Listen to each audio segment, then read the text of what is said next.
সংক্ষেপে বক্তব্য রাখেন। আমাদের এখানে উনি আসতে চেয়েছেন, কিন্তু আসলে আবহাওয়াটা ভালো না থাকার কারণে শিক্ষা প্রতিষ্ঠান থেকে শুরু করে একটা আমূল পরিবর্তন হয়েছে। আমার তো এমন অফিসার ইনচার্জ জনাব রফিকুল ইসলাম সাহেবকে ব্যক্তি কথা বলার জন্য বিনীত অনুরোধ করছি। ধন্যবাদ সবাইকে।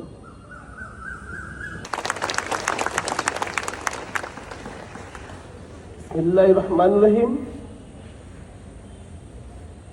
যদুনাথ পাইলট মডেল উচ্চ বিদ্যালয়ের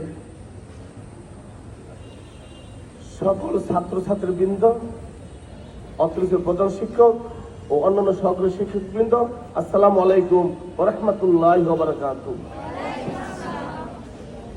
এখনো নাস্তা না খেয়ে তোমাদের এখানে চলে আসছি। রাত 3:30টায় ঘুমাইছি, বুঝতে পারছো? কারণ যে তোমরা দাঁড়ায় থাকবা কতক্ষণ, আমি তোমাদের সাথে কথা বলে তারপরে নাস্তা খাবো। তো আমিও কিন্তু তোমাদের মতো এমন স্কুলে, প্রাইমারি স্কুল, হাই স্কুলে লেখাপড়া করছি না?